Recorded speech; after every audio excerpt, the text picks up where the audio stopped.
저는 블레이저를 입고 있으니까 네, 그렇게 하겠습니다. 그런데 여러분이 정말 훌륭한 질문들을 많이 해주셨고 온라인에서도 많은 질문이 들어왔어요. 그리고 이 말씀을 꼭 드리고 싶어요. 온라인 관객을 위해서 어디를 봐야 할지 잘 모르겠네요.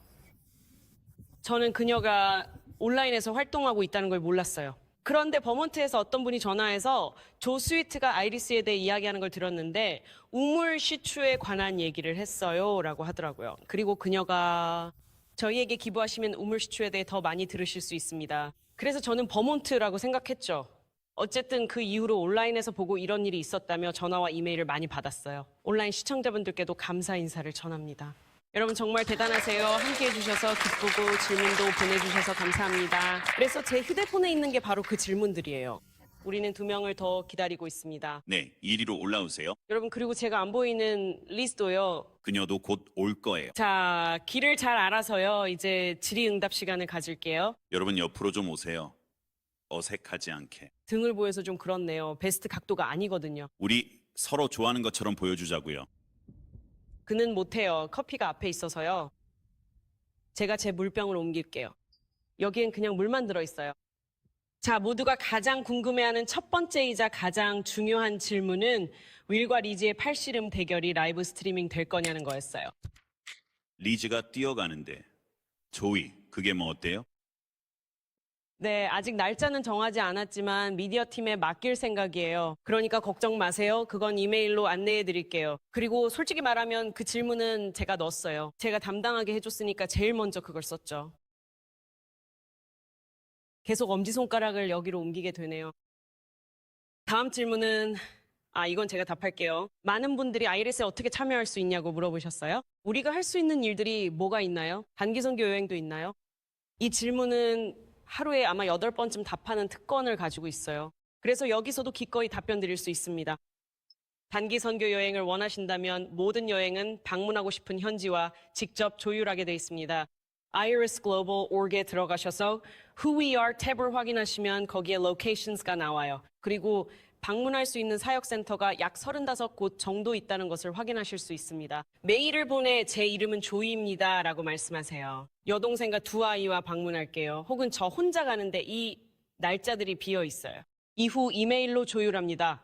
신청서 작성과 추천인 2명을 제출해야 하며 이로써 단기 선교가 가능합니다. IRIS와 장기 사역을 원하신다면 첫 단계로 저희 하비스트 선교학교 중 한 곳에 참석해야 합니다. 그리고 놀랍게도 앤드류의 리더십 덕분에 저희는 이 학교들을 전 세계 여러 지역으로 확장할 수 있었습니다. 그래서 다양한 장소와 날짜에 맞춰 진행되고 있습니다. 네, 이에 대한 더 많은 정보를 온라인에서 확인하실 수 있습니다. 그 학교들 중 한 곳에 참석하시면 됩니다. 그리고 나서 그 후에는 저희 선교센터 중 어느 곳에서든 장기 사역을 신청하실 수 있습니다. 또 다른 참여 방법으로는 저희 온라인 과정이 있는데 매년 2번, 보통 봄과 가을에 진행됩니다. 다가오는 과정은 4월 13일에 시작하며 이에 대한 정보도 있습니다.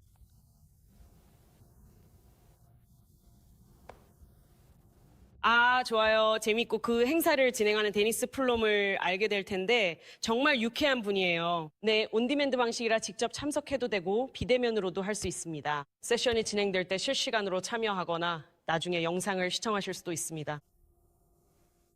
자, 이제 자꾸 제 아들이 처음으로 100m 달리기에서 우승한 사진으로 스크롤이 넘어가네요. 괜찮아요. 저도요. 알아요. 정말 귀엽죠. 계속 그 사진으로 돌아가서 그런 거예요. 좋아요. 첫 번째 질문은 윌에게 할게요. 이 질문은 작년에 만난 친구 델라노를 기리는 거예요. 그는 못 와서 스트리밍으로 보고 있죠. 놓치지 않으려고 제가 먼저 넣기로 했어요. 당신이 했던 말 중 뭐가 있을까요? 그의 상황은 그는 선교 사역과 지역교회에서 섬기는 일에 부름을 받았다고 느끼지만 아직 젊다는 거예요. 그래서 그는 그곳에 가봤고 경험이 있는 사람들에게 배우고 싶다고 했어요. 그래서 젊었을 때 경험적으로 해봐서 정말 잘했다고 생각하는 일들은 무엇인가요? 그리고 또 선교나 사역에서 내가 이런 걸 해봤다 하는 것도요. 그리고 다르게 했으면 좋았을 것 같은 일들은 무엇인가요? 젊고 지역교회에서 선교의 부름을 받았다고 느끼는 사람에게 해주고 싶은 조언이 있나요? 그리고 또 다른 사람의 질문인데 이 질문에 함께 묶어서 여쭤볼게요. 그 과정에서 실수한 적이 있나요? 그리고 윌, 하나님을 어떻게 도와주셨나요? 알겠어요. 첫 번째 질문은 어떻게 하면 지역교회에 계속 참여하면서 선교도 할 수 있느냐는 거였죠. 이 두 가지는 서로 연결돼 있어요. 그래서 이 둘을 별개의 것으로 보면 안 돼요. 사실 저는 어떤 방식으로든 지역교회에 참여하지 않는 선교사들을 신뢰하지 않습니다. 제가 선교 현장에서 만나는 많은 사람들은 파송받지 않았어요. 파송받지 않은 거죠. 그들은 축하받지 못해요. 교회는 그들이 떠나는 것에 대해 오히려 기뻐합니다.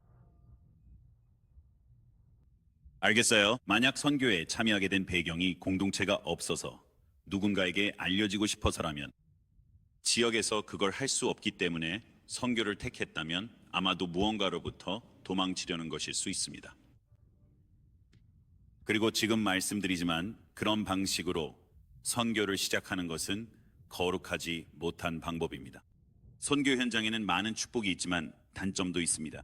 단지 비행기표를 사고 다른 나라로 이주하거나 누군가의 지원을 받는다고 해서 당신의 마음이 올바르다는 뜻도 아니고 예수님을 사랑한다는 의미도 아닙니다. 맞죠?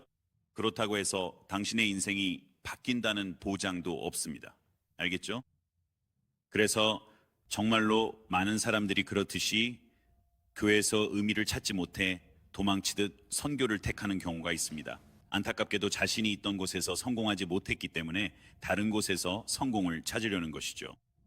그런 마음과 단순히 가서 섬기고 자신의 삶을 내어주고자 하는 마음은 분명히 다릅니다. 그러니 전자가 아니도록, 즉 첫 번째 선택지가 아니도록 꼭 확인하세요. 알겠죠? 그러니까 교회가 답입니다. 선교가 답이 아닙니다. 선교는 일시적인 것입니다. 사역도 일시적인 것입니다. 교회는 그분이 다시 오실 때까지 영원합니다. 맞죠? 그러니 만약 여러분이 지역교회와 연결되지 못한다면 물론 모두가 같은 상황, 같은 환경에 있는 것은 아니라는 걸 이해합니다. 맞죠? 저 역시 작은 섬 출신이었으니까요. 우리에겐 열정적인 교회가 없었지만 그래도 여러분은 반드시 연결되어야 합니다. 교회에서 잘 안 되면 선교사들과도 연결되기 힘들겠죠? 공동체 안에서 살아가는 만큼 우리는 항상 사람들이 공동체로 나오길 바라죠. 늘 그렇진 않지만요. 앤드류는 제가 기억하는 것보다 더 많은 교회에서 쫓겨났어요. 하지만 그들을 다르게 보지 마세요. 사실은 여러분이 지역교회에서 환영받는다면 파송될 때도 환영받을 것입니다. 그리고 여러분이 돌아올 때, 집에 돌아오면 여러분을 격려해주는 자리, 가족이 있습니다. 우리 아이리스에는 가족 돌봄 팀이 있죠. 그런데 몇 명이나 있죠? 전 세계에 450명, 500명의 선교사들이 있나요? 475명입니다. 우리는 475명이 있습니다. 우리가 그 모두를 목양할 수는 없어요. 그리고 만약 여러분이 단지 목양받기 위해 나가려고 한다면 그건 그냥 그들은 함께 일합니다. 서로 대립하는 게 아니에요. 알겠죠? 아이리스에서는 교회 개척도 믿고 있습니다. 그러니 제자를 삼고 교회를 세우고 복음을 전하며 새로운 사람들, 새로운 신자들을 하나님의 일에 신속하게 투입하는 것이죠. 그게 우리의 심장박동이고 교회가 그 일에 함께하고 있습니다. 두 번째 질문이 뭐였죠? 네. 가장 큰 지나오는 동안 실수한 적이 있나요? 그리고 하나님께서 그 실수들을 어떻게 도와주셨나요? 실수가 너무 많아서 셀 수가 없어요. 실수는 인생의 일부예요. 그래서 실수하지 않으려고 애쓰는 건 좀 이상한 일이죠. 왜냐하면 우리는 인간이고 인간은 실수를 하니까요. 그럼 실수했을 때 하나님께서 어떻게 도와주셨나요? 저는 제 아내와 결혼했어요. 아내는 제가 어떤 실수를 하고 있는지 알려줄 뿐만 아니라 저를 도와줬어요. 들으세요. 결국에는 겸손과 공동체 안에서 자신을 세워야 해요. 알겠죠? 모세는 자신이 세상에서 가장 겸손한 사람이라고 썼어요. 만약 그가 그렇게 쓰지 않았다면 그는 교만으로 가득 찼을 거예요. 어느 정도의 겸손함은 반드시 지녀야 해요. 반드시 그래야 하고, 저도 잘했다고 말하는 건 아니지만 만약 그렇지 않으면 주님께서 아주 빠르게 겸손하게 만드실 거예요. 그래서 실수는 겸손함을 키우는 방법이고 배우는 방법이며 그리고 새로운 시작을 할 수 있는 방법이기도 해요. 그러니까 여기 앉아서 제 실수를 다 나열하려면 몇 년은 걸릴 거예요. 정말로 제 실수에 대해 끝도 없이 계속 이야기할 수 있을 거예요. 하지만 다행히도 이 모든 것이 저만의 문제가 아니었어요. 만약 모든 것을 자신만을 중심으로 세운다면 실수를 했을 때 전체가 무너질 수 있어요. 하지만 교회의 일원이 되고 공동체의 일부가 되면 혼자 외롭게 행동하는 사람이 아니게 되죠. 이게 바로 교회와 연결되는 부분이라고 생각해요. 이건 단지 당신과 당신의 실수에 관한 문제가 아니에요. 공동체 안에서 살 때 거의 모든 베이스가 그렇잖아요. 그렇죠? 공동체니까요. 당신의 실수는 당신에게만 영향을 주지 않아요. 제 최악의 실수는 주변 모두에게 영향을 줬어요.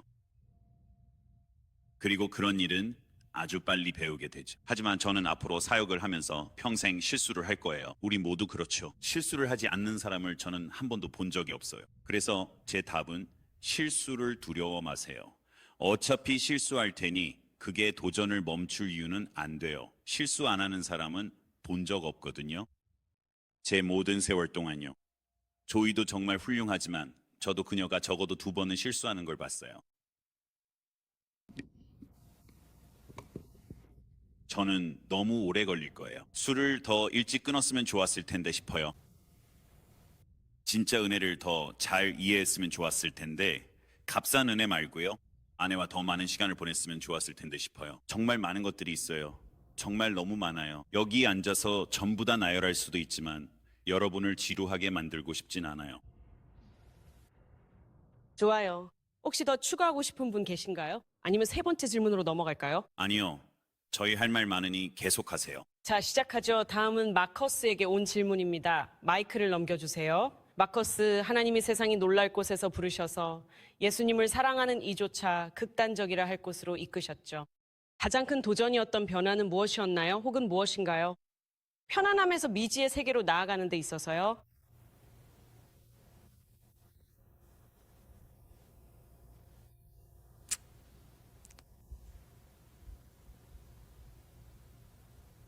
저에게 실제로 일어났던 일은 제가 본격적으로 전임 선교사로 봉사하기 전의 일이었는데요. 연예인 에이전트로 일하고 있었고 정말 열정적으로 살고 있었어요. 하나님의 뜻을 이루기 위해서요. 그래서 저는 2년 동안 울면서 하나님께 저를 선교지로 보내달라고 기도했어요. 그래서 하나님께서 마침내 허락해 주셨을 때 저는 정말 기뻤어요. 정말 행복했어요. 정말 많이 축하했죠. 이건 대부분의 사람들이 겪는 것과는 달라요. 보통은 하나님께서 여러분을 설득하셔야 하거든요. 안락한 환경을 떠나 선교지로 가도록 말이죠. 저는 정말로 허영심 사회의 가장 나쁜 면은 특히 유명인들 사이에서 그런 것들을 직접 경험했어요. 그래서 저는 정말 간절하게 그걸 멈추고 떠나고 싶었어요. 그래서 저에게는 정말 쉬운 일이었죠. 저에게는 마치 축제와도 같았어요. 하지만 저는 정말로 확신합니다.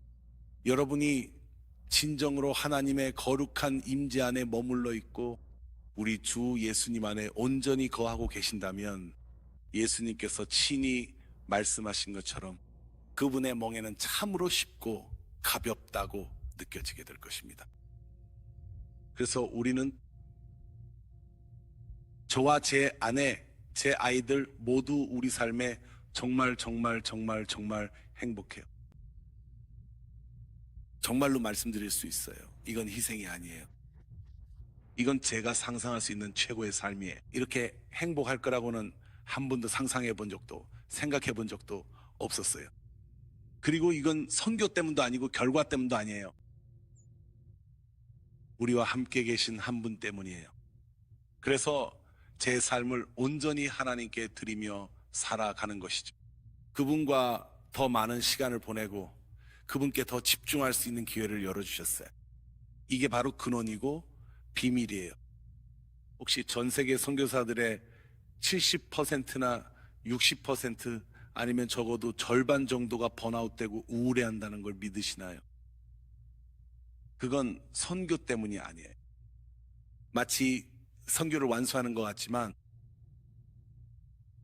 그게 만족을 보장해 주는 건 아니에요. 왜냐하면 선교는 당신에게 모든 것을 요구합니다. 모든 것을 쏟아내야 하니 정말 힘들죠. 하지만 예수님과 함께라면 달라집니다. 우리는 처음에는 예수님을 위해 선교를 했어요. 그러다 그 방식을 바꿨어요. 이제는 예수님과 함께 선교를 시작했죠. 그러자 흑백의 활동가 같고 지루하고 두려웠던 상황이 꿈으로 바뀌었어요. 제가 꿈꾸던 삶이 마치 동화처럼 느껴집니다. 많은 어려움과 문제가 있지만 고통이 아니라 그 어떤 것보다도 위대해요. 그분의 임재 안에서 우리가 누리는 기쁨이 있습니다. 그래서 우리는 정말 행복해요. 기회가 주어진다면 저는 다시 할 거예요. 네. 정말 멋지네요. 혹시 다른 분들도 비슷하게 전과 후를 나누어 이야기하고 싶은 분 계신가요? 선교지에 나가기 전이나 그 이전의 삶은 어땠나요? 좋아요. 그럼 다음으로 넘어가겠습니다. 다음 질문은 제자 훈련에 관한 것인데 지금 누가 마이크를 들어야 할지 우리 모두 알고 있겠죠. 앤드류가 딱 맞는 것 같네요. 훌륭합니다. 그렇다면 누군가를 제자 훈련하는 가장 효과적인 방법은 무엇인가요? 그리고 누군가를 주님께 인도했지만 기대했던 만큼 성장하지 않는다면 어떻게 하시나요? 기대했던 만큼요? 그리고 제가 그녀에게서 들은 것은 며칠 전에 말씀하셨던 정보로만 머무는 것과 마음에 새겨지는 것의 차이였어요. 그렇다면 제자 훈련이 머리로만 끝나지 않고 마음까지 닿게 하려면 어떻게 해야 할까요? 제 생각에는 제자 훈련이란 결국 삶의 방식이라고 생각해요. 그러니까 일주일에 한 번씩 앉아서 성경을 함께 읽고 몇 구절을 나누는 것만이 아니에요. 예수님께서 뭐라고 하셨죠? 나를 따라오라 하셨잖아요. 즉 함께 걸어가는 것, 함께 삶을 살아가는 것이죠. 제가 생각하기에 바울이 아마 데살로니가후서 2장 8절쯤에서 이렇게 말했어요. 내가 여러분을 너무 사랑해서 복음만이 아니라 내 삶 전체를 여러분과 나누는 것이 기쁩니다. 그리고 그게 바로 윌이 말했던 부분이기도 해요. 제자 훈련은 시간이 들고 헌신이 필요하죠. 많은 사람들에게 가르칠 수는 있지만 실제로 제자 훈련을 할 수 있는 사람은 몇 명 안 됩니다. 예수님도 그렇게 하셨죠. 예수님께서는 이 땅에서 단 3년만 계셨어요. 보통은 많은 군중을 모으자 시작하자라고 생각할 수도 있겠죠. 실제로 예수님 주변에는 항상 군중이 있었어요. 하지만 예수님은 항상 어떻게든 그 군중을 피하려고 하셨죠. 왜냐하면 예수님은 얕은 지식으로는 충분하지 않다는 것을 아셨기 때문에. 예수님은 깊은 관계를 원하셨죠. 큰 교회도 정말 훌륭하지만 사실 진짜 필요한 건 그거예요. 마음과 마음이 연결되는 것. 결국 그게 본질이에요. 삶과 삶이 부딪히는 관계를 맺는 거죠. 그리고 저희에게는 젊은 남자들이 많이 찾아와요. 브라질에서는 결혼할 때까지 집을 잘 안 나가는 경향이 있거든요. 그래서 그냥 집에 계속 머무는 거죠. 그리고 그들 중 많은 이들이 엄마에게 의존적인 경우가 많아요. 설거지나 아무것도 할 줄 모르는 경우가 많죠. 그래서 저희가 만나는 젊은 남자들은 아무것도 할 줄 모르는 경우가 많아요. 그래서 제자 훈련은 단순히 성경만 가르치는 게 아니에요. 그건 마치 더 많은 부분을 가르치는 거죠. 그리고 투명하게 살아가는 거예요. 가면을 벗고 솔직하고 연약함을 드러내는 거죠. 그건 리더에게도 해당되는 이야기예요. 우리는 완벽하지 않아요. 우리가 마음을 열면 그들도 마음을 열게 되고. 그래서 저는 항상 말하죠. 제자 훈련이라고요. 사실 꼭 모든 걸 알 필요는 없어요. 제자 훈련을 할 때는 그저 한 걸음만 앞서 있으면 돼요. 그리고 중요한 건 많은 사람들이 새신자들에게 너는 아직 몰라 라고 말하죠. 몇 년 동안 그냥 앉아서 지켜봐. 그러면 알게 될 거야 라고 하게 돼요. 하지만 언제가 가장 열정적으로 따르게 되는 순간일까요? 예수님에 대해 이야기할 때 바로 그분을 처음 만났을 때가 가장 열정적이죠. 그리고 그들은 단지 한 걸음만 앞서 있으면 돼요. 그래서 우리는 모두가 예수님이 자신에게 어떤 분이신지 나누고 다른 사람들과 함께 걸어가도록 격려해요. 그들을 집으로 초대하고 당신의 환경으로 초대하세요. 왜냐하면 어제 잠깐 이야기했던 것처럼 그리스식 사고방식이 있기 때문이에요. 심지어 계몽주의 시대에도 그리고 우리가 대학에서 교회를 운영하는 방식도 마찬가지예요. 앞에 지식이 많은 사람이 서 있고 우리는 화이트보드를 사용하거나 설교하고 가르치고 모두가 필기를 하죠. 그리고 마지막에는 얼마나 기억하는지가 시험의 기준이 되고 시험을 치르게 됩니다. 하지만 히브리식 교육 방식은 내가 여기 있으니 네가 내가 아는 것을 알게 하겠다가 아니라 내가 여기 있으니 내 마음을 나누고 네가 나처럼 되도록 하겠다라는 거예요. 그래서 제자 훈련은 훨씬 더 도제식에 가깝습니다. 단순히 지식을 암기하는 것이 아니라 함께 삶을 살아가는 것이죠.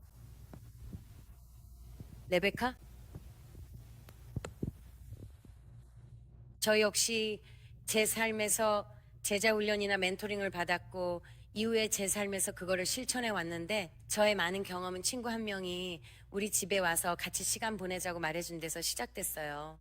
저는 그렇게 했죠. 어린 아이들을 데리고 가서 함께 빨래를 했어요. 그리고 저는 집안을 따라다니면서 그냥 일상적인 이야기들을 나누고 그 시간 속에서 주님에 대해서도 이야기하곤 했어요. 그리고 그때가 제 성장에 있어서 가장 큰 시간들이었어요. 함께 앉아서 일상적인 대화 속에서 진리가 자연스럽게 스며드는 아주 단순한 순간들이었죠. 실제 삶의 상황들 속에서요. 그래서 아까 말씀하신 것처럼 나를 따라오라는 것처럼 저는 그분을 따라 집안을 다녔고 나중에는 저를 따라다니는 사람들이 생기기도 했어요.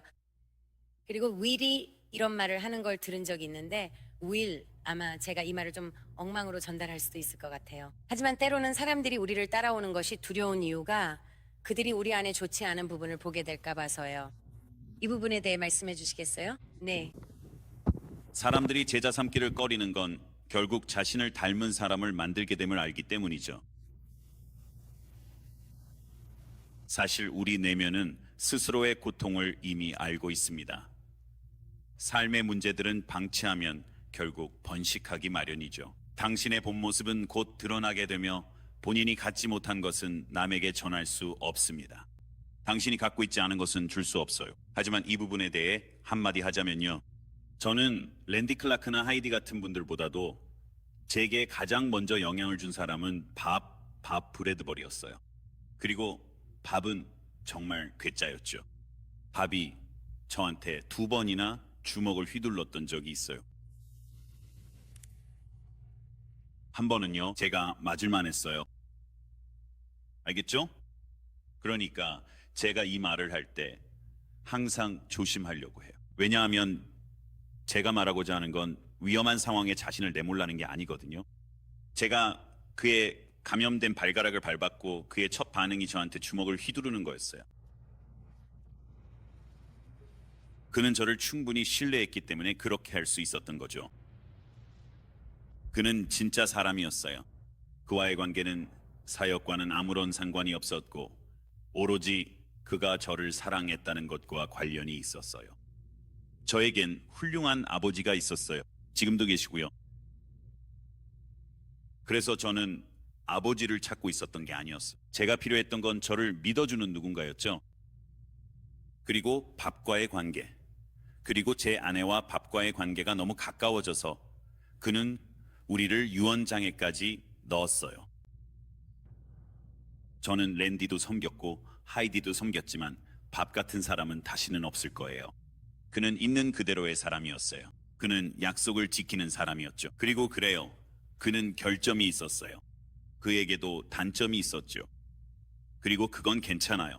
여러분도 결점이 있잖아요. 괜찮아요. 여러분이 성장하는 가장 좋은 방법이 뭔지 아세요? 여러분을 닮은 누군가가 인생에 있는 거예요. 그러면 여러분이 무엇을 지니고 있는지도 실제로 보기 시작하게 되죠. 그렇죠? 그러니까 이렇게 양육하는 것, 그게 전부예요. 제자 훈련을 복잡하게 생각하지 마세요. 그걸 복잡하게 만들지 마세요. 여러분에게도 줄 수 있는 것이 있어요. 문제는 우리가 그걸 책이라고 생각하고 전략이라고 생각하고 시스템이라고 생각한다는 거예요.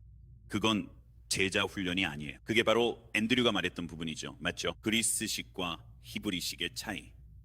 맞죠? 그냥 사람들과 함께 인생을 살아가는 거예요. 그리고 그건 여러분에게 모든 것을 요구할 거예요. 그것은 여러분에게 모든 것을 요구하겠지만 동시에 여러분 인생에서 가장 보람 있는 일이 될 거예요. 나이가 들면 내가 했던 모든 일들이나 참석했던 모든 컨퍼런스를 돌아보지 않을 거예요. 아니에요. 저는 제 꿈은 뚱뚱하고 유쾌하게 손주들한테 둘러싸여 있는 거예요. 알죠? 그게 제가 원하는 거예요. 그게 제 목표예요. 아시겠죠? 여러분은 어떨지 모르겠지만 번식 증식은 우리 존재의 일부예요. 그리고 여러분이 그걸 하지 않는다면 부르심에서 뭔가를 놓치고 있는 거예요. 생육하고 번성하라. 모든 민족을 제자로 삼으라. 이것은 우리 모두의 삶에서 자연스러운 발전이에요. 그리고 그래요. 기쁨과 평안 그리고 목적이 있죠. 제자 훈련에서 대부분의 사람들이 결코 경험하지 못하는 기쁨이 있지만 그것은 여러분이 할 수 있는 가장 위대한 일 중 하나예요. 한 가지만 더 말씀드려도 될까요? 제프 마이어스요. 제프 마이어스는 우리 팀에 있어요. 그는 미디어를 담당하고 있어요. 정말 대단한 사람이에요. 부자는 드리프트 카 레이싱을 즐겨요. 오래된 BMW로 드리프트 카를 개조해요. 그러더니 어느새 그는 큰 작업장이 있는 숲속의 집을 사고 있더라고요. 그래서 그곳을 자동차를 만지는 아이들로 가득 채울 수 있게요. 지난 토요일에 제가 타이어를 교체해야 해서 그 집에 들렀어요. 거기에는 8명 정도의 아이들이 있었고 모두 엔진을 만지고 있었어요. 거기에 앉아 아이들이 진짜 배움을 얻고 우정도 쌓는 걸 봤어요. 제프가 다가와 잘못된 걸 알려주면 아이는 어떻게 할지 대묻곤했죠. 제프 헤드, 가스켓 다 준대. 저는 차를 잘 모르는 사람이라 그냥 거기 앉아서 이 광경을 가만히 지켜보고만 있었어요. 삶에서 제자 훈련이 이루어지는 현장을 봤죠. 아이들이 제프 도와줄래요? 라고 물었죠. 나중에 돈이 많은 아이가 부재한 아버지 대신 어머니 곁에서 가장 역할을 하고 있었고 그 모습이 참 멋져 보였습니다. 그리고 꼭 안투 미션처럼 거창할 필요도 없어요. 그냥 내가 열정을 가진 무언가일 수도 있죠. 당신은 듣고 배우고 익히는 거죠. 그게 참 아름답죠. 놀랍게도 션과 조이는 이렇게 살아요. 언제든 그들 집에 가면 20명쯤 모여 무화과를 먹곤 하죠. 션은 카뷰레터 고쳐줄게라고 말하고요. 거기서 뭔가를 고치고 조이는 돌로 뭔가를 만들어요. 말하자면 이게 어렵지 않다는 거죠. 내가 준비가 다 되면 해야지 라고 생각하지 마세요. 그냥 섬기세요. 여러분이 받은 것을 나누세요. 그래요. 이건 복잡한 명령이 아니에요. 비용이 많이 드는 명령이긴 하지만 어쨌든 명령이죠. 다음 질문은 정말 쉬운 질문이에요. 그냥 던져주는 공이니까 레베카에게 넘길게요. 어떻게 사랑하나요? 그리고 몇 가지 추가 질문이 있어요. 하나님을 사랑한다는 건 어떤 모습이고 이웃을 사랑한다는 건 어떤 모습인가요? 그럼 레베카 부탁해요. 와우. 네. 저에게 사랑이란 하나님께 그리고 서로에게 자신을 내어드리고 순종하는 것이라고 생각해요. 그리고 하나님께서 주신 모든 방식으로 주고받는데 열려 있는 것, 그리고 다른 사람들 안에서 하나님을 보는 것이기도 해요. 몇 년 전에 하나님께서 저에게 말씀하셨는데 창세기에서 우리 모두가 하나님의 형상대로 지음 받았다고 하셨죠. 그래서 제가 누군가를 처음 볼 때 하나님께서 저에게 말씀하셨어요. 너는 지금까지 한 번도 본 적 없는 내 한 면을 보고 있는 거야 라고요. 그래서 여러분 한 사람 한 사람을 바라볼 때나 심지어 월마트에 있는 사람들을 볼 때도 저는 한 번도 본 적 없는 하나님의 한 면을 보려고 노력해요. 그래서 그게 바로 제가 하나님을 사랑하고 사람들을 사랑하고 또 사랑받는 삶의 한 부분이에요.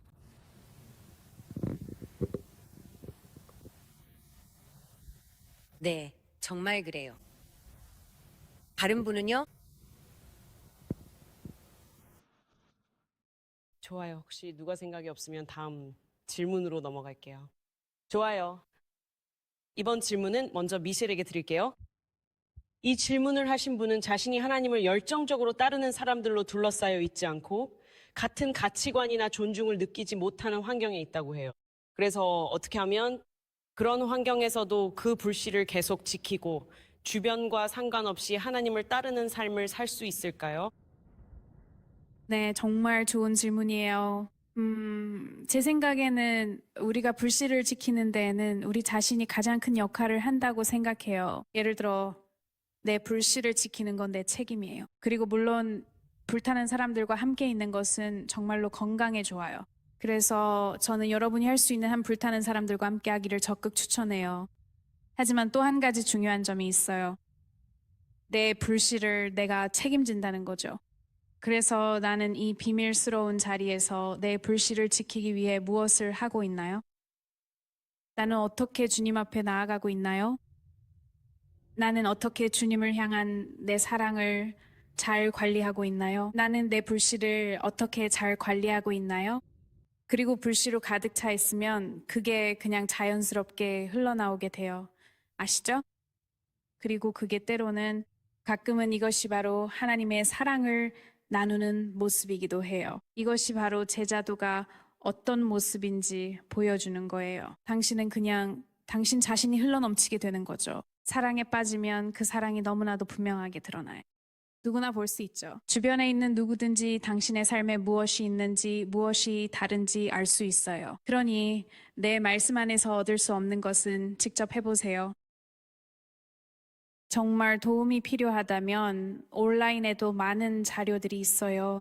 정말로 조금 더 필요하다고 느낀다면 도움을 받을 수 있는 자료들이 있어요. 온라인 자료들도 있습니다. 어딘가에는 분명히 열정적인 사람들이 가득한 지역교회가 있을 거예요. 저는 교회에서 불같은 할머니들을 찾는 걸 좋아해요. 기쁨이나 에너지가 더 필요할 때 항상 그렇게 해요. 나이 드신 할머니들을 찾곤 하는데 그분들이 보통 방 안에서 가장 열정적이시거든요.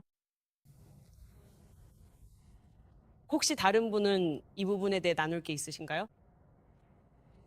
좋아요. 여러분 준비하세요. 왜냐면 이건 모두에게 돌아갈 것 같거든요. 하지만 먼저 리즈부터 시작할게요. 왜냐면 이 질문은 한 번에 끝날 수 있는 게 아니에요. 이건 정말 개인적인 질문이에요. 그래서 여러 가지 답변과 아이디어를 듣고 싶어요. 왜냐면 이와 비슷한 주제에 대한 질문이 몇 개 있었거든요. 언제 움직여야 하고 언제 쉬어야 하는지 어떻게 알 수 있을까요? 모든 책임을 지고 사는 게 늘 피곤한 게 정상인가요? 일어나서 하나님과 시간을 보내야만 하나요? 관계를 우선순위에 두기 위해 시간을 어떻게 내시나요? 네. 많은 분이 질문해 주셨는데요. 모아서 여쭤보겠습니다. 하나님의 안식에 들어가는 방법은 무엇일까요? 그래서 모두가 이 질문에 답했으면 해요. 왜냐하면 각자 다르게 보일 테니까요. 그게 참 아름다운 것 같아요. 누구와 얘기해봐도 주님과의 관계는 분명 개인마다 다르죠. 단순한 얘기는 아니지만 리즈부터 시작할게요. 당신이 가장 극적이니까요.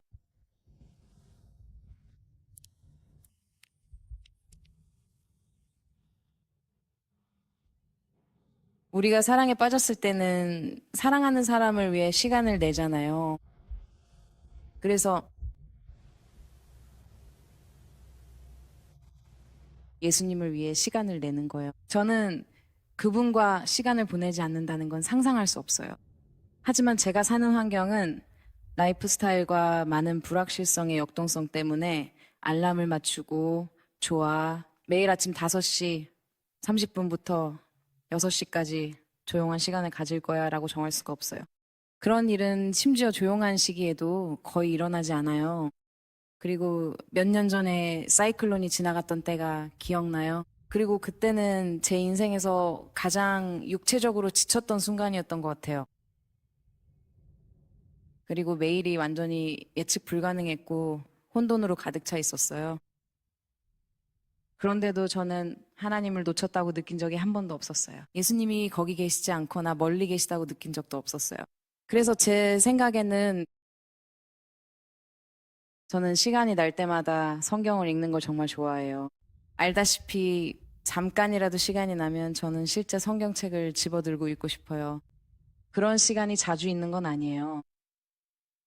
하지만 또 쉬는 시간이 있을 때 예를 들어 저녁이고 마침내 집에 돌아와서 몸이 정말 피곤할 때 하루 종일 농장에서 일하고 나서 딸들이 집에 오면 저는 그냥 TV를 켜서 슈퍼북 같은 걸 보게 두지 않을 거예요. 저는 그 아이들을 제 곁으로 초대할 거예요. 같이 들어와 알지? 나 지금 정말 피곤해. 난 예수님과 시간을 보내려 해.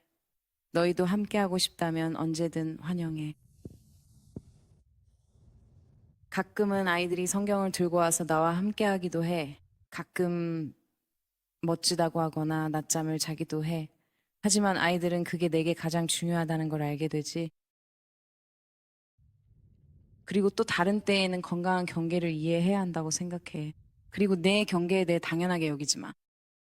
왜냐하면 가끔은 누군가가 새벽 2시에 병원에 데려다 달라고 할 수도 있으니까 가끔은 누군가와 함께 밤새 5시나 6시까지 있어줘야 할 때도 있고 그게 너를 더 불편하게 만들 수도 있어.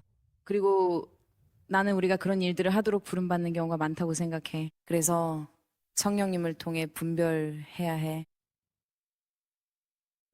내가 농장에 나가서 들판을 걸을 수 있다면 그건 마치 예수님과 데이트하는 것 같아. 알지? 그리고 나는 어디서든 기회를 찾으려고 해. 그리고 어디서든 잠을 잘 자고 맛있는 식사를 할 수 있는 것도 정말 감사하게 생각해. 그래서 그게 내가 하는 방식이야.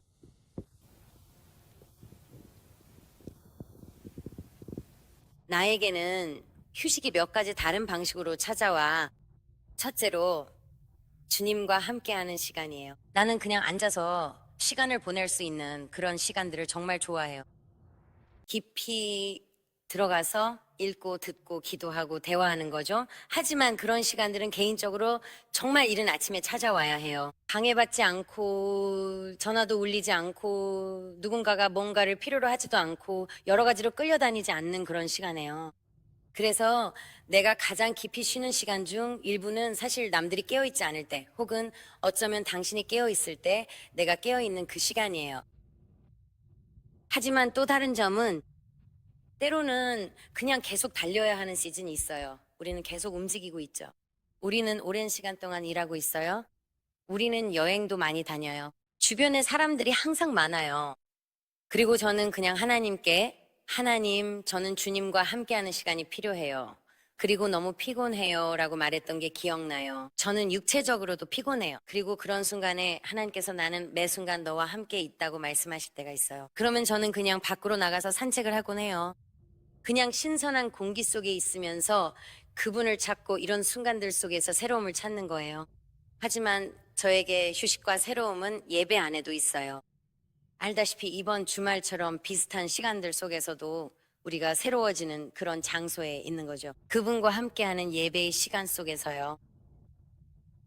하지만 저도 개인적으로는 정말 계속 멈추지 않고 달리는 경향이 있어요. 그래서 저는 정말로 그분의 음성을 들어야 하고 그분이 쉬어라라고 말씀하실 때 멈추는 시간을 가져야 해요. 실제로 어느 날 누군가가 저에게 한마디를 전해줬는데 주님께서 당신이 낮잠을 자는 것도 그분께는 예배라고 알려주기를 원하신다고 했어요. 저는 정말로 웃음을 터뜨렸어요. 저는 뭐라고요? 라는 생각이 들었죠. 그런데 실제로 어느 날 정말 피곤했는데 저는 낮잠 자는 걸 별로 좋아하지 않아요. 그리고 저는 그 순간에 주님을 예배하겠다고 생각했던 게 기억나요? 그래서 저는 누워서 쉬었어요. 그렇게 제 자신을 내어드리는 것이 곧 그분이 저에게 그분의 일부를 주시고 저를 새롭게 하시는 것이었어요. 그래서 사실 제가 질문에 제대로 답하고 있는지조차 모르겠지만 정말로 좋아요. 네. 그래서 저에게는 주님께서 직접 안식일을 가지셨다는 걸 듣는 게 참 의미 있었어요. 결코 피곤하지 않으시고 졸지도 않으시는 분이 안식일을 지키셨다는 거죠. 그리고 그분께서 필요하셨다면 저는 분명히 더 필요하죠. 그리고 안식일을 기억하여 거룩하게 지키라는 것이 10계명 중 하나에 있다는 사실도요. 그래서 지난 3년 동안 저는 이 부분을 정말로 실천하며 살아왔어요. 예전에는 안식일을 제대로 지키지 못했다고 말할 수 있을 것 같아요. 일주일 내내, 7일 내내 계속 일만 했었죠. 그리고 그 끝에는 정말 지쳐버린 기분이었어요. 그리고 저는 안식일을 제대로 지키지 않았다는, 하루를 쉬지 않았다는 확신이 들었어요. 그래서 요즘은 그 점을 정말 감사하게 생각하고 있어요. 그리고 이번 시즌에는 그 안식일을 더 잘 지키려고 노력하는 것 같아요. 그리고 앞으로의 삶에서도 주님께서도 쉬셨다면 저 역시 쉬어야 한다는 걸 느껴요. 네, 맞아요. 네, 저희 베이스에서는 예전에는 저와 제 아내가 정말 미친 듯이 24시간 내내 일하는 활동가였어요. 하지만 하나님께서 우리를 멈추게 하셨고 마르다가 아니라는 것에 대해 많이 말씀해 주셨어요. 마르다가 아니라 마리아가 되라고요.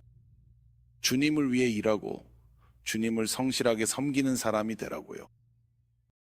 그리고 저희는 정말로 일상적인 루틴이 있어요. 일찍 일어나서 예수님과 시간을 보내고 10시가 되면은 아이들을 학교에 보낼 준비를 시작하고 아내는 요리를 해요. 그리고 저희 사역은 매일 오후 2시에 시작해서 밤 10시에 끝나요. 그래서 저희의 일상은 정말 바쁘고 미셸의 말에 동의해요. 저와 제 아내는 하루는 꼭 멈춰야 한다고 믿어요. 데이트를 하거나 식당에 가거나 문제나 사람들에 대해 이야기하지 않고 서로의 관계에 집중하고 우리 관계에 투자하는 시간을 가지는 거죠. 네, 그렇습니다. 하지만 레베카의 말에도 동의해요. 저희의 계절, 보통 저는 루틴을 정말 좋아하는데 루틴이 저를 더 집중하고 부지런하며 의도적으로 살 수 있게 도와주거든요. 그리고요, 하지만 때로는 새로운 일이 생기는 시기가 있는데 그럴 때는 더 복잡해져요. 하지만 보통 저희는 하루를 따로 내서 아이들과 함께 가족으로서 시간을 보내고 쉬면서 가족과의 관계에 투자하는 시간을 가져요. 네, 저는 기본적으로 모두가 답을 다 말한 것 같아요. 그래서 저도 모두의 의견에 동의해요. 저는 안식일이 중요하다고 생각해요. 그 시간을 신성하게 지키는 것이죠. 저에게도 그게 도움이 돼요. 가끔 우리는 사역을 인생의 한 부분으로만 생각하는데 그건 별로 도움이 되지 않아요. 특히 저처럼 생각하는 사람에게는 더 그래요. 사역을 하지 않으면 하나님께 실망을 안겨드리는 것 같은 기분이 들거든요. 왜냐하면 내가 있어야 할 곳이 바로 그곳이라고 생각하니까요. 하지만 하나님께서 사역뿐만 아니라 삶 전체에 관심이 있으시다는 걸 이해하기 시작했을 때 아이들과 함께 영화관에 가는 시간 같은 것도 즐기기 시작했어요. 그 이유는 바로 사역의 시간을 뺏기는 게 아니라 그게 제 사역이자 삶이니까요. 그게 절 자유롭게 하죠. 솔직히 선교 10년 만에 깨달았어요. 가난한 이들과 일하면 늘 필요가 있고 그들이 계속 끌어당겨 모든 면에서 소진시키죠. 솔직히 저 같은 선교사 마인드라면 예수님이 구세주인 건 알아도 자신이 특별해서 모두를 돕는 줄 알죠. 10년 뒤 기억나요. 전 완전 고갈됐었죠. 그때 하나님이 제게 아주 단순하게 말씀하셨어요. 그분이 말씀하셨어요. 앤드류, 너는 나를 사랑하는 선교사지만 나는 그걸 원하지 않는다. 나는 네가 그냥 선교사일 뿐인 나를 사랑하는 사람이 되길 원한다. 그리고 그게 무슨 차이냐고 생각할 수 있죠. 본질적으로는 첫째 계명을 둘째로 바꾼 겁니다. 제 정체성은 좋은 선교사였죠. 전 하나님을 사랑했고요. 그런 정체성으로 많은 일을 얻고 구하며 모두의 박수와 인정을 받으니 스스로 괜찮다 믿게 되죠. 하지만 주님은 네가 먼저 사랑받는 자가 되어야 한다 하십니다. 나를 사랑하는 사람이 먼저고 네가 선교사인 건 그냥 우연히 그렇게 된 거예요. 사랑하는 사람이면서 버스 운전사일 수도 있고 선생님일 수도 있고 그건 중요하지 않아. 그건 부차적인 거고 내 첫 번째 정체성은 나를 사랑하는 사람이 되는 거예요. 그 사실이 저를 자유롭게 해줬어요. 그냥 하나님을 즐기고 삶을 즐길 수 있게 됐죠. 그래서 저는 항상 넘치는 것에서 주는 법을 배웠다고 말해요. 가끔은 너무 많이 주다 보면 지치고 비어있을 때는 주는 게 정말 힘들어요. 그래서 저는 그걸 배웠어요. 저는 이제 제 몫을 주는 게 아니라 넘치는 것에서 나누는 삶을 살게 되었어요. 그리고 당신이 말한 것처럼 저도 예전에는 굉장히 종교적이었어요.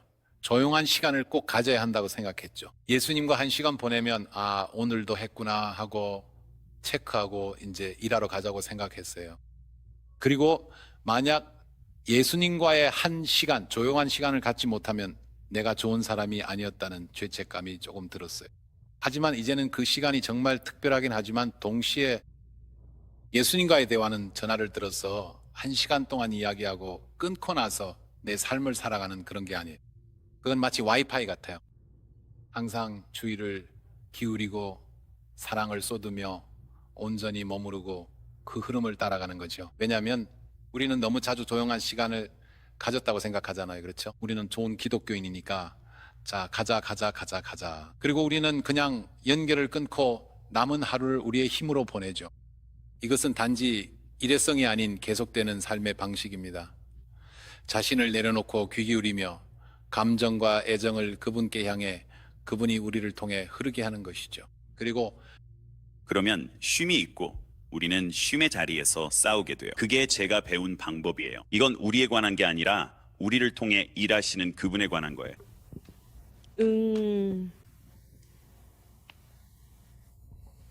그러므로 내가 말하노니 생명을 위해 무엇을 먹고 마실지 몸을 위해 무엇을 입을지 염려하지 말라. 생명이 옷보다 더 중요하지 않니? 그리고 옷이 음식보다 더 중요하지 않니? 공중의 새들을 보라.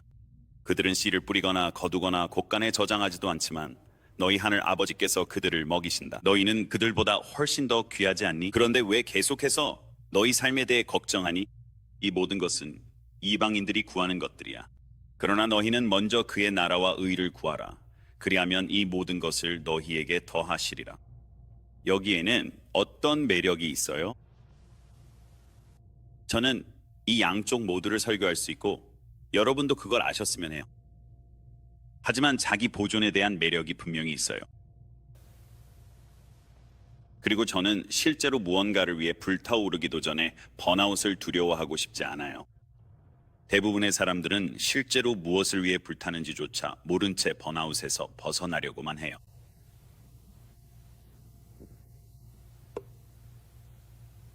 그래서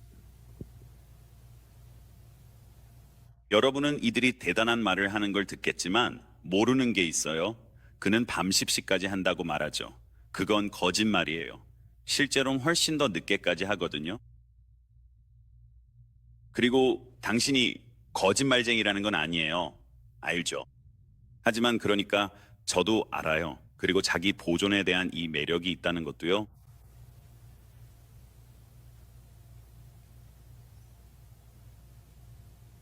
저는 예수님의 삶에 없는 경계선을 제 삶에 두고 싶지 않습니다. 그게 안식일인가요?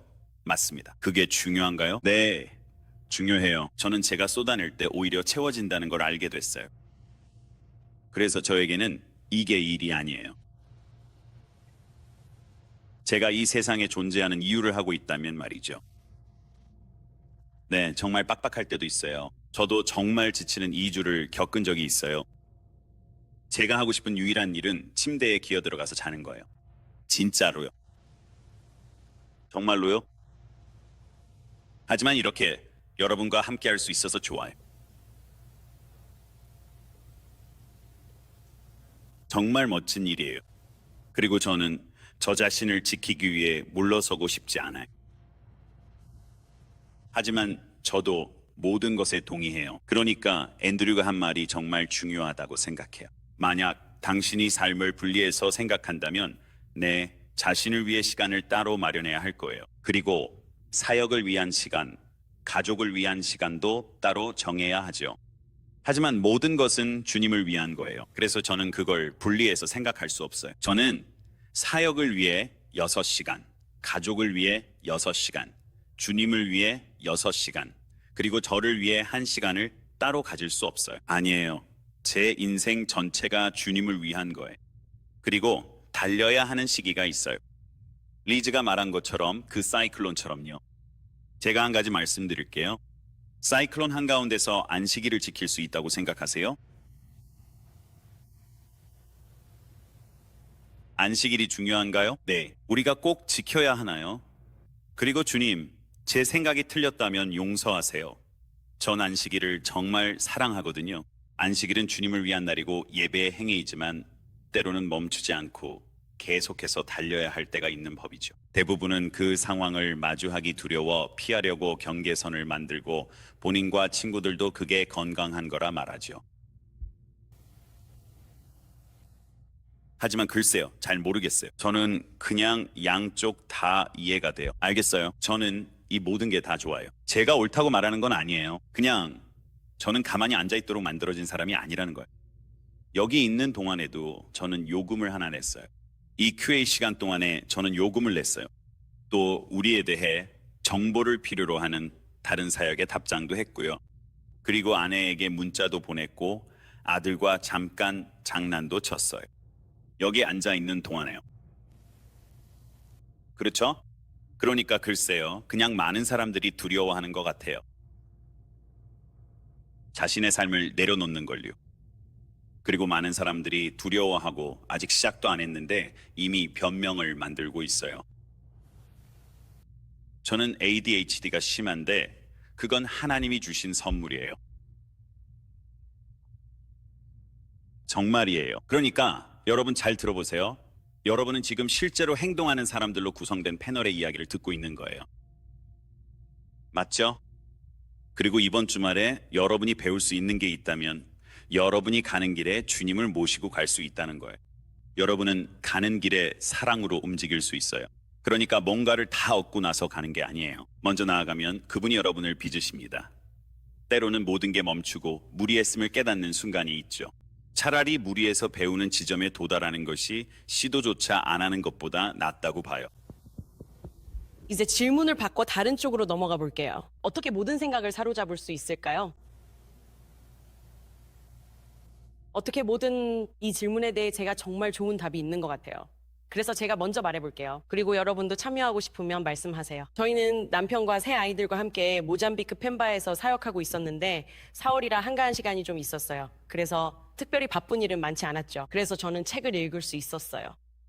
그리고 제가 읽은 이 책은 꼭 기독교 서적은 아니었어요. 그 책은 기독교 서점엔 없을 거예요. 성경은 아니지만 영적인 내용이 많았거든요. 주제는 마음 챙김인데 이런 연습을 제안해요. 어떤 상황에서 특정 감정이 느껴진다면 말이에요.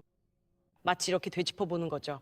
내가 언제 기쁨과 평안을 이걸 잃었지? 하고요. 그러면 맞아, 이 일 때문이었지라고 바로 알게 되기도 합니다. 아니면 그 원인을 쭉 따라가다 보면 결국 자신에게서 찾게 될 수도 있죠. 아, 맞다. 오늘 아침에 출근길에 그랬지. 예를 들어 누군가가 거기 없는 것 같았고 불이 꺼져 있어서 내가 갔는데 그 사람이 나에게 경적으로 울렸고 그래서 정말 기분이 나빴어요. 그래서 이런 연습을 읽으면서 그들은 이렇게 말하죠. 조음을 잃었다고 느꼈던 그 순간으로 돌아가 보세요. 그 순간이 어떤 일이었는지 찾아보세요. 그 순간에 당신이 믿었던 거짓말은 무엇이었나요? 그리고 이제 진실을 스스로에게 다시 상기시키세요. 그리고 그 책은 신경과학을 기반으로 한 책이었어요.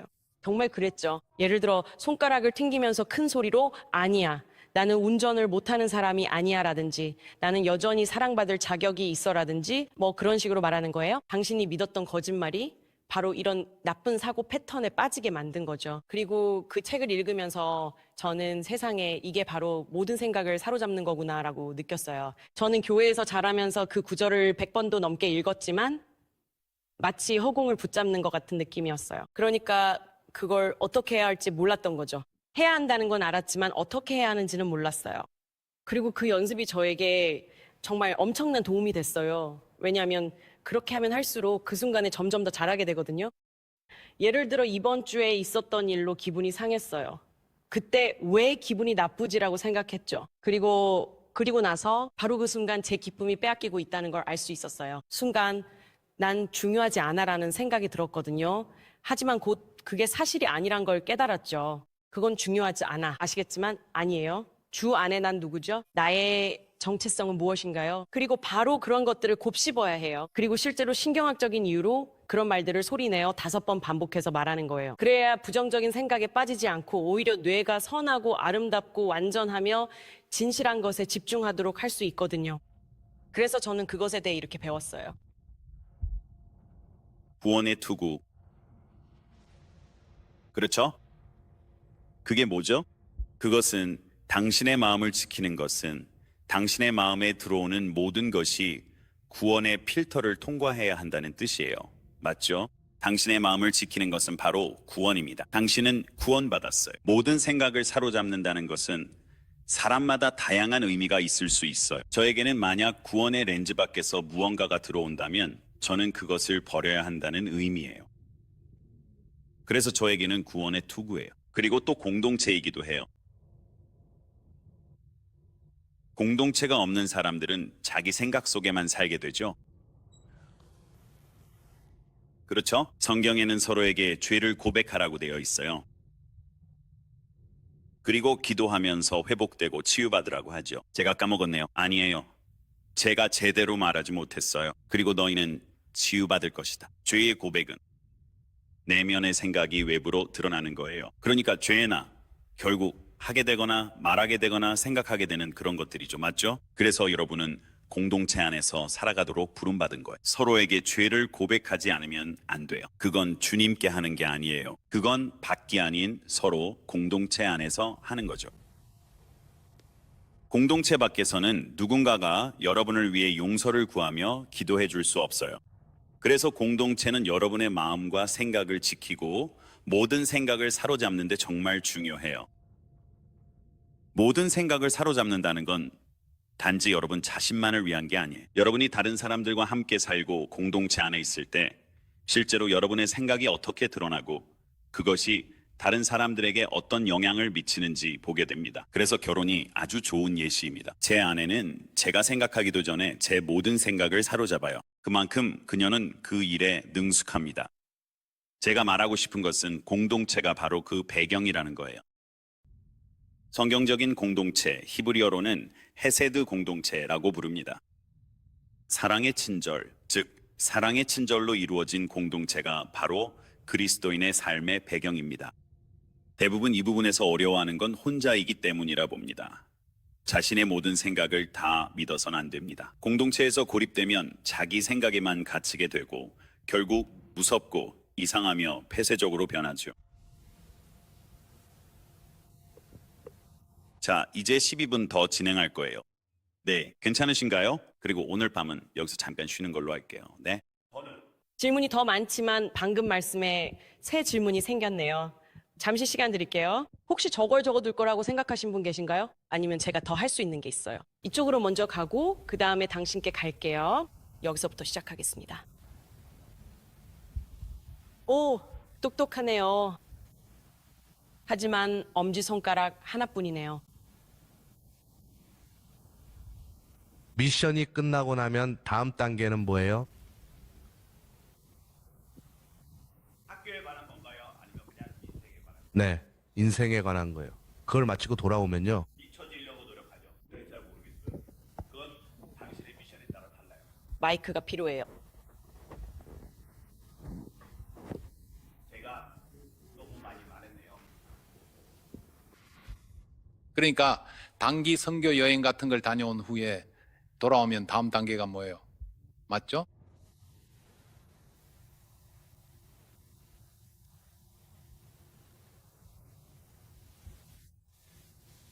아주 좋아요. 이건 정말 상황에 따라 다르기 때문에 그 사람이 누구냐, 어떤 환경이냐, 그리고 하나님께서 그들에게 뭐라고 말씀하시는지에 정말 달려있는 질문이에요. 그래서 어떤 사람들은 단기 선교 여행을 다녀오고 나서 너무 큰 영향을 받아서 돌아와서는 여기 있는 모든 게 의미 없다고 느끼고 모든 걸 팔아서 다시 선교지로 돌아가고 싶다고 말하죠. 그리고 그건 정말 좋은 일이에요. 정서적인 감정에서가 아니라 하나님의 부르심과 인도하심을 분별하는 것이 정말 중요해요. 왜냐하면 친구들과 함께 일주일이나 2주일 정도 어떤 곳에 가 있으면 정말 멋지고 정말 놀랍다고 느끼거든요. 하지만 그곳에서 매일매일 살아가게 되면 그건 완전히 다른 일이에요. 그래서 저는 많은 부분이 결국 다시 돌아가게 되는 것 같아요. 바로 공동체 안에서요. 그래서 만약 그런 부르심을 느낀다면 하나님 앞에 그것을 내려놓고 다른 사람들이 그 일에 대해 조언해 줄 수 있도록 요청해야 해요. 그리고 하나님께서 그것을 확증해 주신다면 돌아갈 준비 단계에 들어가게 돼요. 그 준비 기간은 일주일이 걸릴 수도 있고 몇 년이 걸릴 수도 있어요. 중요한 것은 하나님의 과정을 순종하는 것입니다. 때로는 빨리 가고 싶을 때가 있어요. 왜냐하면 더 빨리 도착하면 더 많은 것을 할 수 있다고 생각하기 때문이죠. 하지만 미숙아가 너무 일찍 태어나면 건강하지 않아요. 그러니까 억지로 밀어붙여서 일이 일어나게 하려고 하지 마세요. 그저 그분을 믿으세요. 또 한 가지는 열방을 향한 선교의 소명이 회계사나 다른 직업보다 더 높은 소명이라는 건 아니라는 거예요. 네, 당신의 가장 높은 소명은 예를 들어 순종이죠. 희생이 순종보다 더 낫지 않습니다. 그러니 당신은 그분께 순종해야 합니다. 그러니 행위가 아닌 순종에 따라 심판받습니다. 누군가는 말하죠. 대학 졸업 후 험지로 가서 순교자로 삶을 바치겠다고요. 정말 멋진 일이에요. 저도 그 마음을 이해합니다. 하지만 그 마음은 나는 하나님을 너무 사랑해서 그분을 최대한 기쁘게 해드리고 싶다라는 데서 나오는 거예요. 그는 하나님이 기뻐하시는 게 그런 삶이라 믿죠. 하지만 하나님을 가장 기쁘게 하는 건 순종입니다. 그러니 하나님이 당신 삶에 뭐라 하시는지 물어야 합니다. 그리고 만약 그게 회개라면 분명히 회개의 목표는 단순히 계산만 하는 게 아니에요. 그래서 일주일이 끝나면 월급을 받아서 10%를 드리는 거죠. 이곳이 내 사역지라고 생각하고 나는 탁월하게 그 일을 해낼 거예요. 그리고 내가 탁월하게 그 일을 해나갈 때 하나님의 은혜가 내 위에 임할 거예요. 내 주변에는 복음을 나눌 수 있는 사람들이 생길 것이고 내가 원하는 일을 할 수 있는 재정도 갖게 될 거예요. 그래서 이건 정말로 아주 크고 중요한 질문이고 각 사람에 따라 정말 많이 달라집니다. 그리고 보통은 우리가 앉아서 대화할 수 있죠. 만약 당신이 한번 가봤다면, 그리고 당신이 어떤 기분인지, 하나님은 변함없으시니까요. 네, 정말 좋은 질문이에요. 중요한 건 예수님을 아는 사람은 누구나 선교사라는 거예요. 예수님께 네라고 대답하는 순간 당신의 삶 자체가 초대가 됩니다. 그래서 선교사라는 건 그냥 하나의 단어일 뿐이에요. 그건 당신이 떠나서 이동했기 때문이에요. 우리가 모잠비크에서 선교사였을 때, 그리고 귀국했을 때 저는 그냥 우리가 해외 봉사자라고 했어요. 왜냐하면 선교사라고 말하는 순간 나와 다른 사람 사이에 거리가 생기거든요. 사람들은 나는 그건 못해라고 하죠. 나는 내 직장을 떠날 수 없어라고 해요. 그럴 만한 이유가 다 있죠. 대부분은 정말 타당한 이유들이에요. 하지만 자원봉사자라는 건 모두가 이해할 수 있어요. 그리고 교회에 있는 누구나 자신의 삶을 초대의 삶으로 사는 것을 이해하죠. 저는 아버지를 훌륭한 예로 들어요. 아버지는 35년 동안 공립학교에서 오케스트라 감독으로 일하셨는데 그 누구도 아버지처럼 성령을 자신의 일과 삶에 가져온 사람은 없었어요. 그리고 그곳은 사실상 폐쇄된 나라와 같았죠. 예수님에 대해 이야기할 수 없었어요. 아버지는 워밍업 전에 재단 초청 같은 걸 할 수 없었죠. 하지만 사람들은 알고 있었어요. 그에게는 뭔가 특별한 점이 있었고 사람들은 그에게 물어보곤 했죠. 저도 같은 고등학교를 다녔기 때문에 기억이 나요. 아버지는 챔버 오케스트라를 가르치고 계셨어요. 그날은 하루의 마지막 시간이었어요. 누군가 오스콜라 선생님이 또 앰프 위로 넘어지셨어 라고 했죠. 아버지는 성령과 음악 이론에 너무 감동해 그런 일이 일어났죠. 수업 중 하나님이 강하게 임해 아버지는 앰프 위로 넘어지곤 하셨어요. 몇 년 전 제 비서가 하비스트 스쿨에 누군가를 연결해 주겠다고 했어요. 당신도 알 거예요. 그래서 좋다고 했죠. 그리고 그분과 줌 통화를 하게 되었어요. 알고 보니 그분은 더 초전의 5명 프로듀서 중 한 명이었어요. 그리고 전화로 이야기할 때 그분도 하비스트 스쿨에 다녔다고 하더라고요. 그녀는 사실 일기였으며 거기서 남편을 만났고 부르심에 순종해 돌아갔죠. 그녀는 할리우드로 가라는 부르심을 받았다고 했죠. 그리고 그녀는 자신의 목적에 대해 고민했어요. 왜냐하면 순종하는 가운데 주님께서 연기 쪽으로 가라고 말씀하신 것 같았거든요. 그리고 아시다시피 영화 자금을 조달하는 이 세계 말이에요. 그리고 저는 솔직히 이건 제가 잘 모르는 세계예요. 몇 년이 지난 후에야 알게 됐는데 하나님께서 그녀를 사용하셔서 복음을 전하게 하셨더라고요. 제 생각에는 30억 명이 넘는 사람들인 것 같아요. 그녀는 자신의 작은 인생과 순종으로 사무실에 나타나서 더 많은 일을 해냈어요. 하나님께서 그녀 앞에 두신 일에 충실했죠. 그리고 그녀는 실제로 수십억 명의 사람들에게 복음을 아름답게 전하는 데 쓰임받았어요. 그러니 이건 고귀한 소명이고 이건 아니야 라고 할 수 없어요. 아니에요.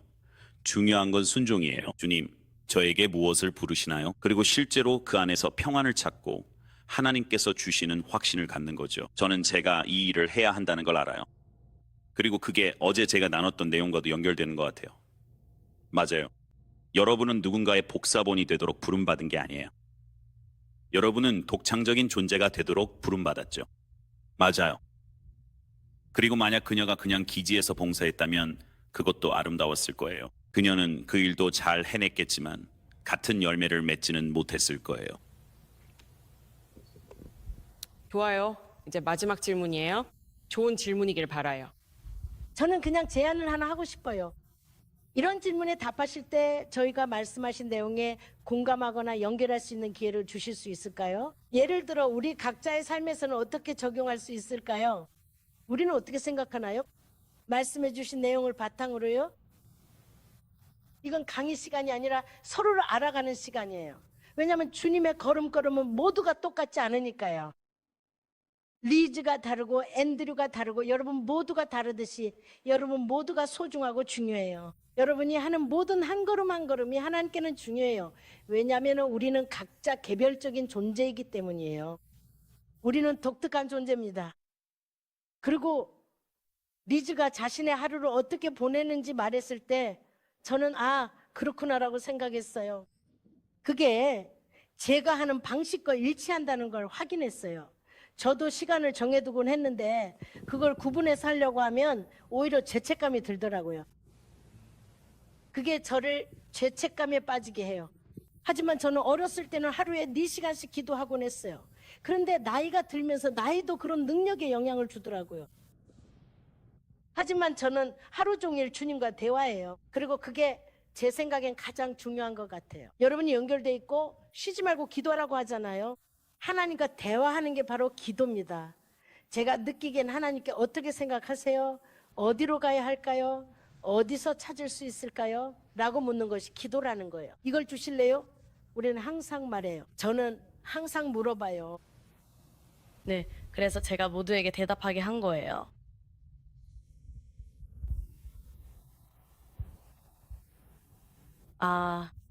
크리스, 물론이죠. 제가 하나 물어봐도 될까요? 제가 들고 있을게요. 당신은요. 가서 카렌을 데려가세요. 봐요. 조심하세요. 이건 간단한 질문이지만 모두와 관련이 있어요. 사람들을 위해 기도할 때 아무 일도 일어나지 않을까 봐 느끼는 불안은 어떻게 다루시나요?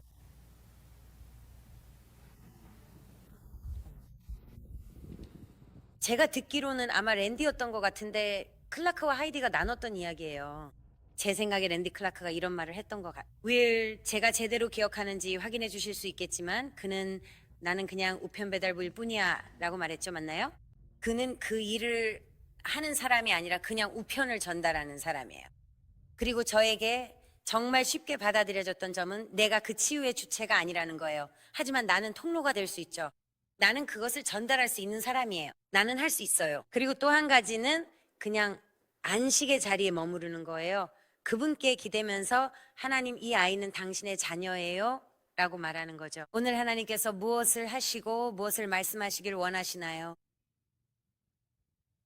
어떤 때는 누군가를 위해 기도할 때 무슨 말을 하거나 어떻게 기도해야 할지 모를 때가 있어요. 그럴 때면 그냥 영으로 기도하거나 하나님께서 어떻게 인도하시는지 지켜보기도 해요. 하지만 이게 내가 해야만 하는 일 혹은 뭔가를 해내야 하는 일처럼 느껴지기 시작하면 그 과정에서 주님과 내가 분리된 것 같은 느낌이 들어요. 그리고 그때는 뭔가 아슬아슬한 경계 위를 걷고 있는 것 같아요. 그래서 저에게는 그게 일부라고 생각해요.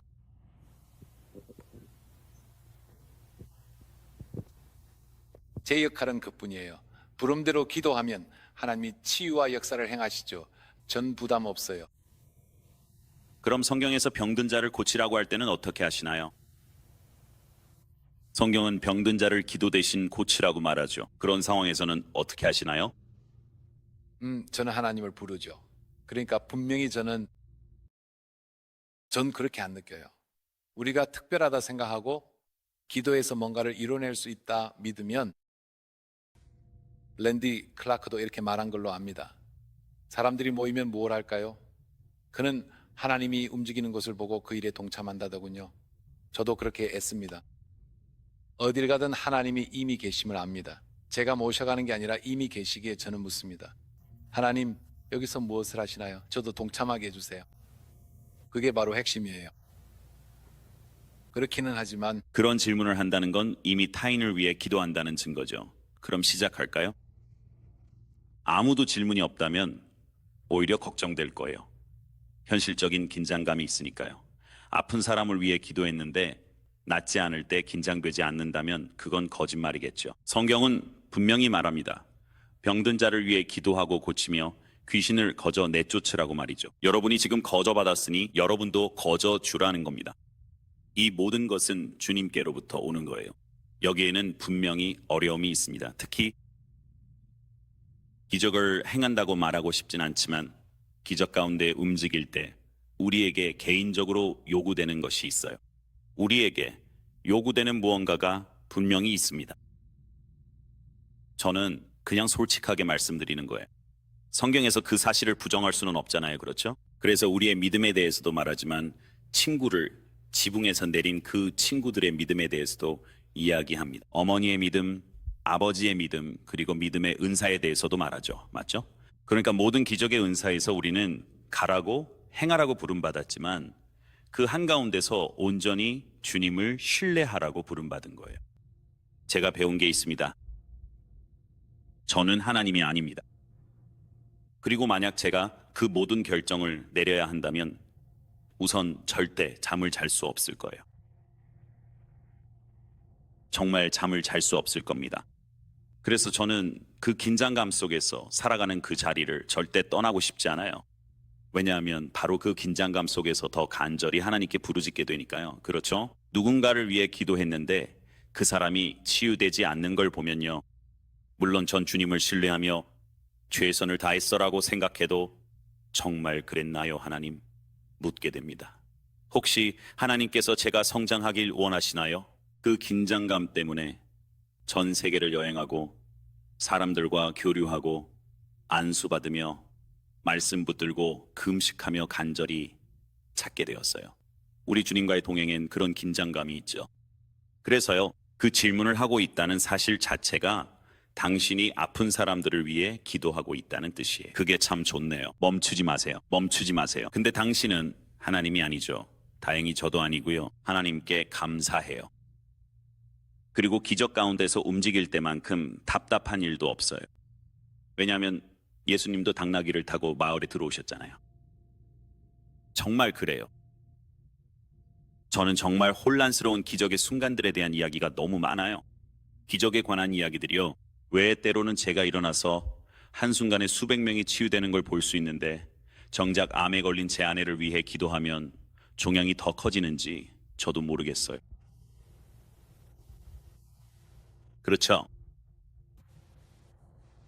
제 신앙 여정에서 가장 힘들었던 부분은 예수님께서 진리라고 말씀하신 것들이 실제로 이루어지지 않을 때 저는 무엇을 해야 할까 하는 점이었어요. 그 긴장감 속에서 어떻게 살아가야 할까요? 어떻게 하면 낙심하지 않고 믿음에 기대며 이 모든 것을 제 자신에게 돌리지 않고 주님을 신뢰할 수 있을까요? 그 긴장감 속에서 어떻게 살아가야 할까요? 제대로 답해준 신앙인을 못 만났어요. 주님께 온전히 맡기고 제 일이 아님을 깨닫는 것뿐이었죠. 뒤에 손 드신 분 말씀하세요. 네, 마지막이에요.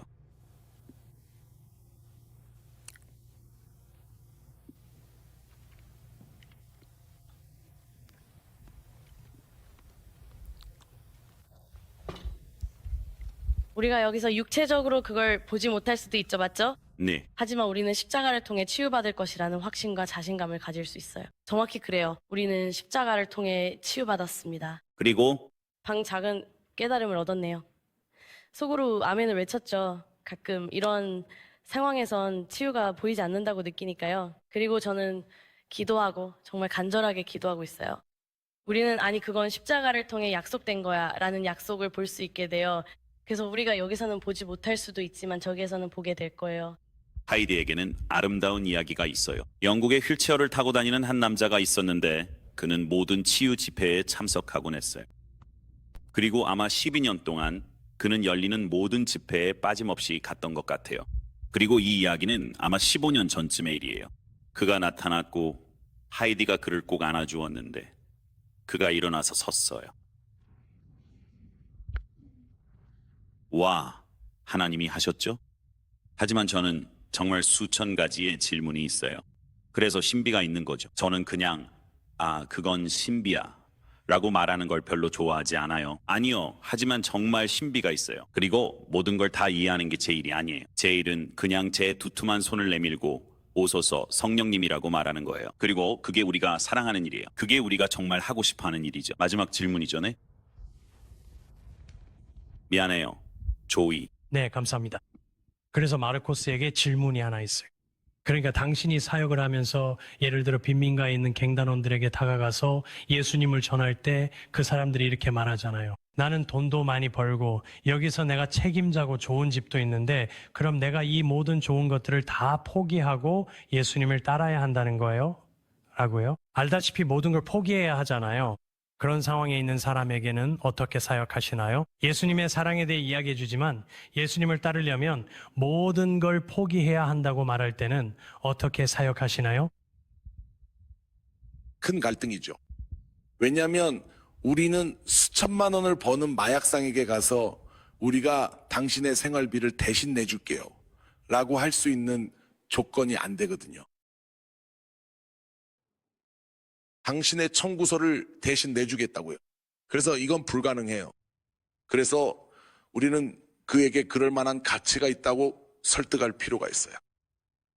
마치 제 생각엔 마틴 루터가 이런 말을 했던 것 같아요. 차라리 궁전에서 예수님 없이 사는 것보다 다리 밑에서 예수님과 함께 있는 것이 더 낫다.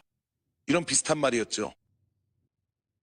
하지만 우리는 정말로 그게 더 낫다고 믿어요. 하지만 말로만 해서 그 사람이 예를 들어 성매매를 하는 여자에게도 마찬가지로 변화가 일어나진 않아요. 이것도 마찬가지예요. 라스베이거스에서 일하는 여성을 상상해 보세요. 라스베이거스에서 성매매를 하며 수천 달러를 버는 여성 말이에요. 그리고 우리는 우리가 믿는 바를 나누고 싶고 그녀나 마약상에게도 이렇게 전하고 싶어요. 사람들에게 의지해서 음식을 구걸하더라도 거룩하게 사는 것이 더 낫다는 확신을 심어주고 싶어요. 예수님 앞에서 그리고 그분께 받아들여지고 보물의 비유처럼 어떤 사람이 모든 것을 팔고 기쁨으로 나아갔던 것처럼 그 보상이 바로 예수님이었죠. 하지만 이런 이야기를 어떤 사람들에게 사랑하는 이들에게 하면 모두가 동의해요. 아, 맞아요. 정말 그래요. 하지만 이런 계시가 없는 사람과 이야기할 때는 그 사람이 당신 얼굴을 보면서 에이 설마라는 반응을 보일 거예요. 그래서 우리는 완전히 성령님의 개입에 의존합니다. 완전히 의존하는 거죠. 다른 대안은 없어요. 그러니까 그 사람이 하나님의 계시를 받거나 하나님의 사랑에 푹 잠기거나 그리고 그가 항복하고 회개하고 다시 태어나거나 아니면 아무 일도 일어나지 않을 거예요. 이게 바로 긴장감이에요. 만약 당신이 그의 가슴을 열고 당신의 심장을 꺼내서 거기에 넣으면서 제발 내 마음을 받아줘라고 할 수 있다면 예수님 안에 있지 않고 하나님과 함께하지 않는 자녀를 둔 아버지와 어머니처럼요. 당신은 자녀를 위해 죽어서 당신의 마음을 주며 이 마음을 간직해 줘라고 말할 수 있습니다. 나는 네가 살아가길 앞으로 나아가길 더 원해. 바울이 그 점에 대해 말했듯이 나도 그렇게 하길 원해요. 나는 유대인들이 구원받을 수 있다면 내 구원을 바꾸겠다고 했죠. 이건 정말 깊은 바람이지만 당신이 도울 수 있는 부분이 아니에요. 이건 개인적인 문제입니다. 그러니까 회개는 개인적인 거예요. 당신도 나도 그 사람을 대신해서 회개할 수는 없어요. 그래서 성령님이 필요합니다. 성령님이 나타나지 않으면 이건 기적과도 같고 너무 먼 일이에요. 믿으세요. 이것이야말로 최고의 가장 위대한 기적입니다. 가장 위대한 기적, 홍해를 가르는 것보다도 더 큰 기적이에요. 의지가 강하고 마음이 굳은 사람이 좋아요. 저는 모든 걸 내려놓고 예수님을 받아들입니다. 라고 말하는 것 말이죠. 저는 그분을 위해 모든 것을 바꿉니다. 그러니까 우리는 미리 기적에 대해 말했던 것처럼 우리는 완전히 하나님의 손 안에 있습니다.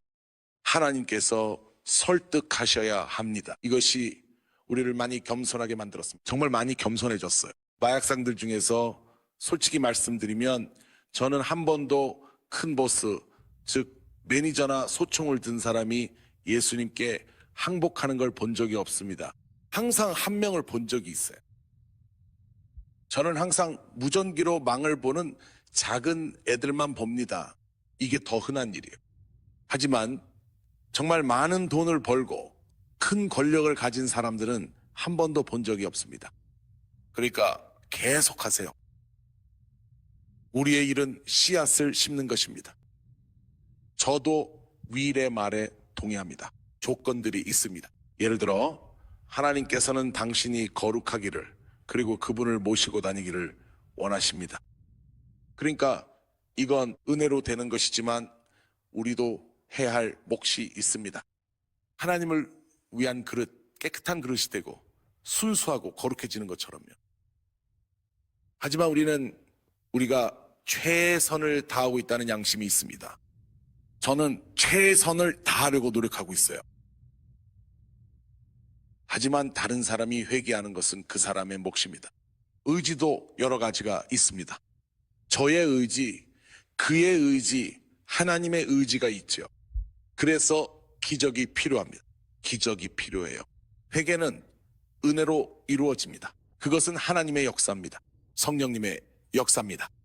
그리고 이런 식의 회개, 즉 누군가가 나는 내 100만 달러짜리 회사를 그만두겠다거나 내 갱단을 떠나겠다거나 아무것도 필요하지 않다고 말하는 그런 회개는요, 정말 그렇습니다. 이건 단순히 그래 한번 해볼게라는 설득이 아니라 모든 것을 내려놓고 죽어야 하고 당신 앞에서 죽어야 하는 그런 것입니다. 하지만 일어날 때는 일어납니다. 아멘. 좋습니다. 이것으로 질의응답 시간을 마치겠습니다. 감사합니다. 정말 감사합니다. 다음 세션은 6시 반에 시작합니다. 방금 라디오를 통해 들어온 소식입니다. 6시입니다. 그래서요, 저는 6시라고 들었습니다. 10까지는 잘 세지만 그 뒤는 잘 몰라요. 하지만 6시니까 나가서 비타민 D도 쬐고 뭐라도 먹고 커피도 마시면서 6시에 봬요.